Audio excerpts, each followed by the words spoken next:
Welcome to Manage to Engage, the podcast from clearandopen.com. Dedicated to the evolution of you, because businesses grow when people do. Serving leaders, managers, and people who will be, helping you reach excellence in your work and achieve your personal goals at the same time. Sign up for the free course at clearandopen.com. Martin Luther King, Abraham Lincoln. Look at anyone who's been assassinated or arrested for beliefs or tenets or principles. It all comes down to one thing. They scared people. They threatened their conditioning because when you wake up a sleeping dog, sometimes it bites you. Hi, it's Joseph, and thanks for tuning in to Manage to Engage, the podcast from clearandopen.com. Our society operates using the framework that problems get solved through intelligence. It's called the knowledge deficit model. But I argue that problems get solved through consciousness and awareness, which has little to do with intelligence or even skill. It is fundamentally the ability to step outside of your conditioning and see reality through a lens other than the one created by your own conditioning. More often than not, we're just missing a piece of information that's right in front of us that we can't see or aren't willing to see due to our conditioning. So really, solving your own problems, your organization's problems, and society's problems comes down to teaching people a greater sense of consciousness rather than knowledge or skill. Today, we discuss where to start this process. I offer weekly member webcasts, online courses, and mentorship at clearandopen.com because it's my truth that with the right tools, anyone can eliminate the people, money, and time problems holding them back in business. And I share parts of these webcasts and courses on this show because I want to help you too. If you're enjoying the show and learning from it, I'd love your feedback. If you're listening to the show on an Apple device, all you have to do is open the podcast app, view the full description of this episode, and click the link to leave a rating and review for the show. Thanks so much for listening. Let's start the show.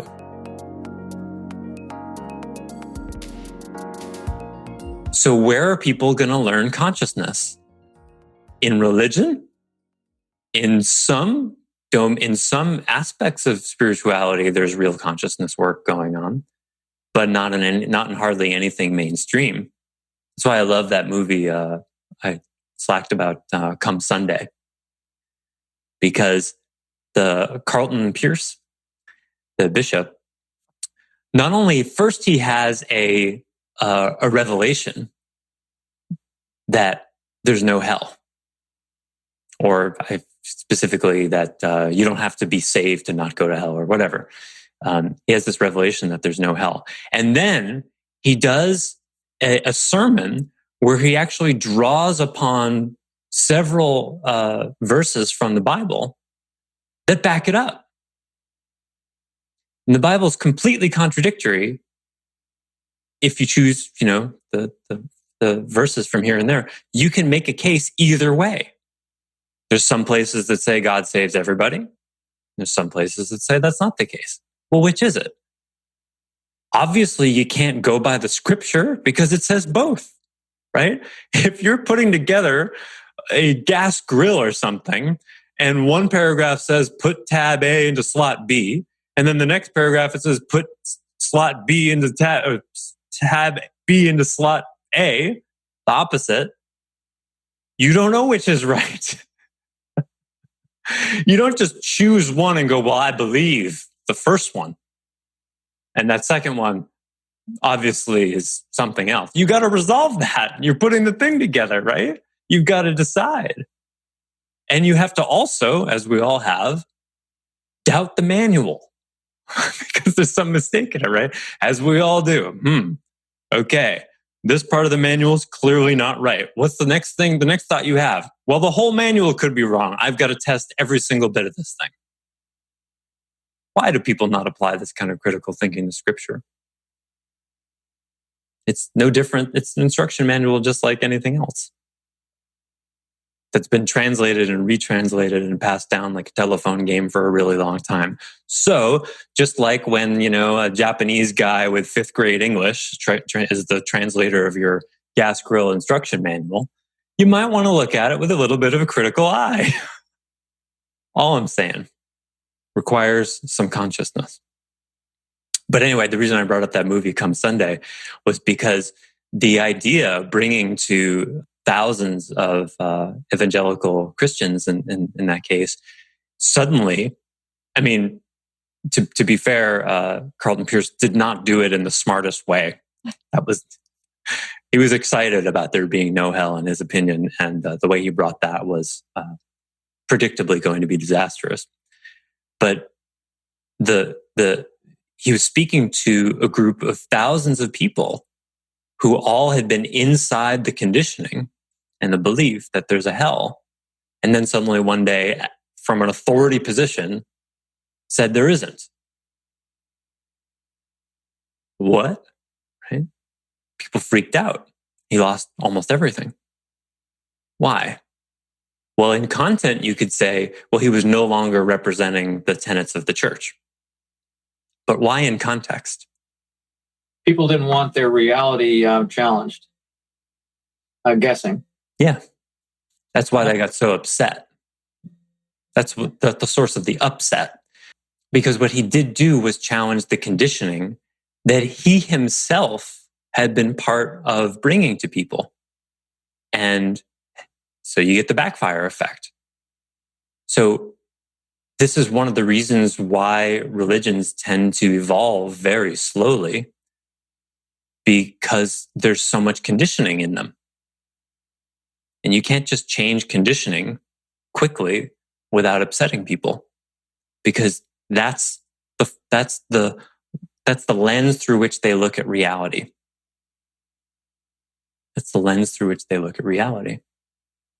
And they want that to be the same as much as is possible, because it makes them feel safe and secure.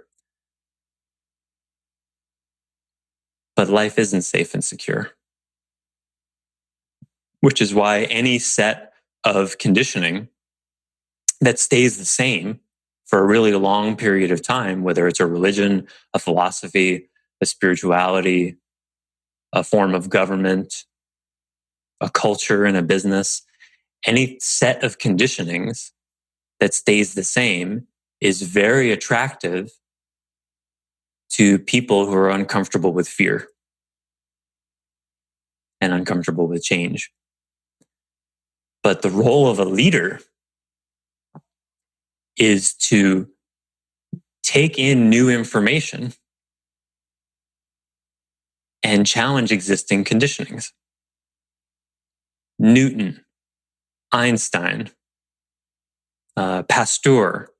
Before Louis Pasteur, they thought that, you'd put like some milk in a flask and cover it up. Before Pasteur, they thought that life just spontaneously arose out of nowhere inside that flask. Spontaneous biogenesis, I think is what they called. And Pasteur was the guy, this was like middle 19th century, he was like, no. The spores of that mold were already in there. This is just like, 300 years ago? 300 years ago. Do you realize what is possible in sanitation? Like when they did surgery in the 19th century, they didn't even wash their hands until after Pasteur. Can you imagine that? Like, okay, we're going to cut in there and take out whatever it is we figured out from anatomy. All right, you ready? Just maybe brush your hands off. Because, disease and infection, that just spontaneously arises from some other realm. I mean, this washing your hands, what does that do? The molds, the disease is just going to spontaneously arise. Nothing we can do about that. And Pasteur was like, no. There's these tiny little microbes on your hand. Well, I can't see that. What do you mean telling me this witchcraft about tiny organisms? I don't see that. Well, here's a microscope. If you look through this microscope, you'll see it. Well, I've never seen one of those things before. I'm not looking through that. Well, but if you look through, then you'll actually see what I'm talking about. But I don't believe that. I can't believe that those are there. I've spent my whole life believing that life spontaneously can arise from nowhere into a glass of milk. That's the kind of stuff that happened and continues to happen. And everything we have in sanitation, one of the really critical aspects of functional society, everything we have in sanitation comes from that moment, the moment where someone was like, wow, I've believed my whole life that microbes can spontaneously arise out of nowhere. But what if it isn't true? What if it isn't true? And I can experience it for myself by going through a process called looking through a microscope to self-validate the new reality and cast off the old conditioning. This is the essence of growth. Are you willing to go through a process, look through the microscope? Galileo went through the same thing. Look what happened to him, right? Hey, get this telescope and here's the logic and look. And that threatened people's beliefs so much. He was excommunicated. Was he killed? I can't remember. He's definitely excommunicated. And all the philosophers of go ahead. House arrest for the rest of his life, was it? Right. Yeah. That's what consciousness gets you. That's what challenging people's conditioning gets you. And the list goes on, Martin Luther King, heck, even JFK, Abraham Lincoln, all throughout history, Joan of Arc. Look at anyone who's been assassinated or arrested for, beliefs or tenets or principles. It all comes down to one thing. They scared people. They threatened their conditioning. Because when you wake up a sleeping dog, sometimes it bites you. And that's the state of our world. And that's exactly what is going to save whatever world we're talking about, whether it's the entire world of humans or your business. Raising their intelligence, your employees, raising the intelligence of your employees is only a very small part of the equation. Raising their awareness, raising their consciousness. That's where the money is, figuratively and literally. But tread lightly and carefully because you have to deal with their conditioning. Quite a conundrum, isn't it? Welcome to my world. I've been playing the game of backing people into consciousness revelations for 15 years. And this relaunch of Clear and Open is the end of that. Because I've been, sort of a business coach in the front and a spiritual teacher in the back. And I've been doing that on the light side to meet the business world where it's at, and on the shadow side because I've been afraid that, part of me has been afraid that if I really show up all the way as me, that people won't like it.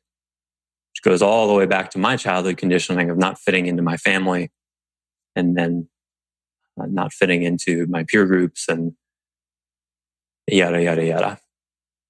So I'm coming out. And that is terrifying in some ways, exciting in other ways. But it definitely is walking my own talk because I can't go on any other way.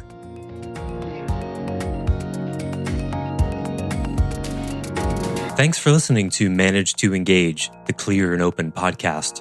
Join us next week when you'll be a little bit closer to who you're destined to be. Until then, know that Clear and Open is dedicated to the evolution of you because businesses grow when people do. If you want to help the show grow, I'd appreciate you leaving a rating and review on iTunes. All you have to do is open the Apple Podcasts app, view the full description of the episode, and click the link to leave a rating and review. Or you can go to clearandopen.com/review and it will bring you to the right place.